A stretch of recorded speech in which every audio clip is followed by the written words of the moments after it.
The Witch, it's the new film from Robert Eggers. Is it worth your time? Let's find out.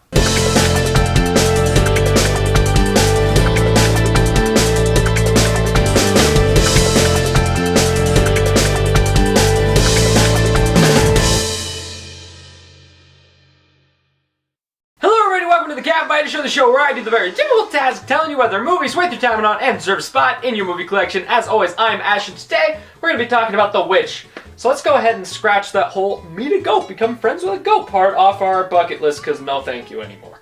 So The Witch is set in 1930s New England, and it follows this devout Christian family who, when they basically kind of get banished from their little town deal, they go to live in this place, this beautiful place that just happens to have this lovely view of the woods. Little do they know there's something in there, and that something steals their baby, and then they start turning on each other, and their crops start dying, and their goats start milking blood. It's a whole lot of bad shit that's going down, all the while shit's going down in the woods that if your grandma saw you watching it, they'd go, oh. Believe it or not, I saw this movie twice yesterday, hence why my review for Race will be a little bit late, but I came out at the first time conflicted, if I'm being honest. And I was like, I don't want to be conflicted on this movie, I want to have a solid opinion, so I went in to see it again. You know what I realized is it's really hard to enjoy a great movie when you are with an audience that so openly and vocally hates it.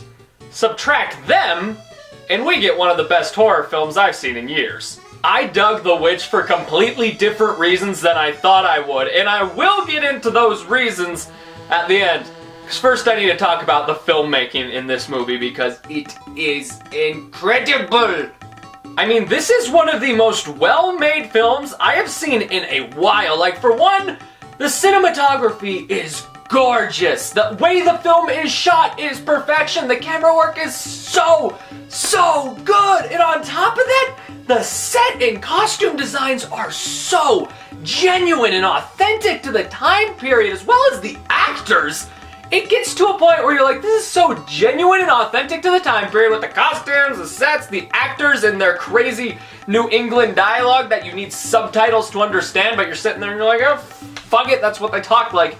It is so also authentic that I swear to God, there's a point in this movie that I got to where I was like, this isn't actors.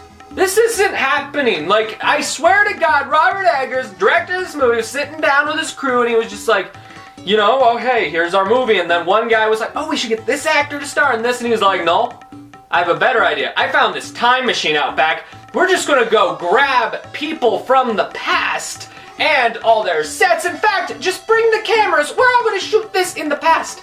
That's how authentic this movie is, that thought genuinely entered my mind. Because for one, I'm an idiot, and for two, the way this movie was made is beyond words.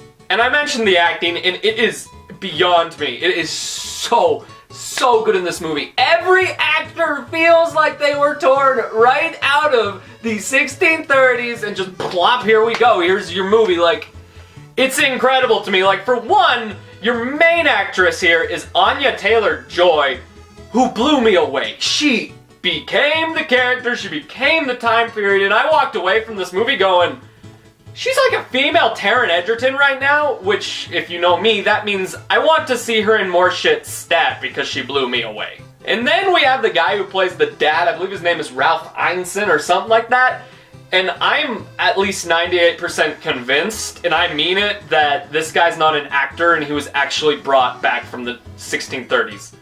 He's so accurate, like it's scary accuracy here. If you look at the 1930s people, you look at this guy, he looks like one of them, he sounds like one of them, he acts like one of them. I think he's one of them. I think Robert Eggers has technology he's not telling us about, I'm telling you. But Ash, it's a horror movie, what about the scares? Tell me, I'll tell you.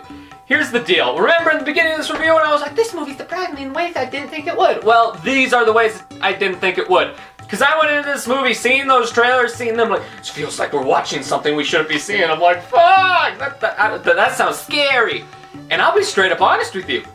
This movie really didn't scare me all that much. I mean, it has wonderfully creepy elements to it, insanely just moments, but overall, at least until the end, because the end, like, For one, it's definitely my favorite ending of the year so far, and for two, it fucking petrified me with how scared I was. Like, the second it happens, I'm like, ah! Like, it's just... Both times I saw this movie, it had the same effect. But, until then, it's really not a movie that relies on being scary.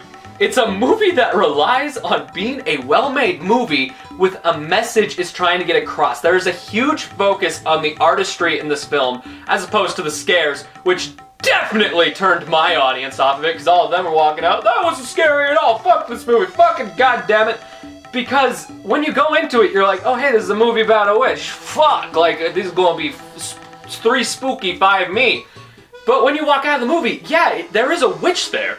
Of course, like, it's the catalyst for the whole plot. But if you look at it, it's really not about the witch. It's not about the evil that lies in the woods. It's more about the evil that lies within ourselves. Because when I was watching this movie, I looked more at it as a family drama with horror elements than I did a horror movie with family drama elements, because it really does focus on the family being torn apart by their own evil inside of them. And in a way, that's scarier. I mean, that's really what this movie's about. It's about the evil inside of them as they're sitting there and they're sinning, even though they're these devout Christians, but they all have these sins that are tearing them apart. It's the evil in the audience, who's a bunch of talkative cunts who won't shut up. And it's the evil in me who wants to punch those cunts right in the neck with Wolverine claws. That's what this movie, in a nutshell, is about, and I think that will turn off a lot of people. But if you like artistic masterpieces of cinema, well, guess what? This one's for you, and it was for me too. So in the end, The Witch is fantastic for so many more reasons than one. It's a great horror film, it's a great family drama, it is a great period piece. It's a great, I'm gonna make you shit your pants at the end and make you not want to touch a goat again, but you're gonna want to grab that goat's fucking metal album, I'm telling you. If I still was in the metal business, I would name my band Black Phillip, because that fucking goat, god damn. But yeah, it's a movie that's not for everyone. It's very artsy-fartsy, so if you don't like artsy-fartsy movies, you're not gonna like this movie, and I don't want you going into it and coming out and complaining, you dick. So, if you don't like that kind of shit, I'll be straight up with you. You probably won't like this movie. If you do, go buy 2 tickets now. And this is a day 1 buy for me, just because if it was that good on the 2nd viewing, I want to see it on the 3rd viewing and the 4th viewing. This is one of those movies I just want to sit there and I wanted to appreciate and admire it while picking up on new things with every watch. Not to mention it's just gorgeous and I want to see it on my TV in that Blu-ray quality, please. The Witch gets an A- out of 10.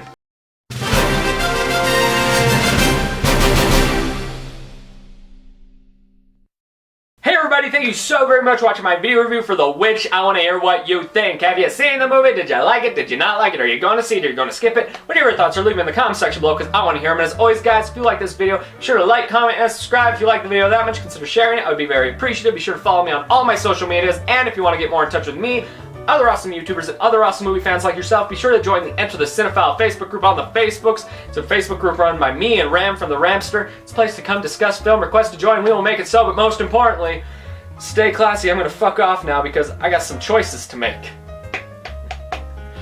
It's a good day.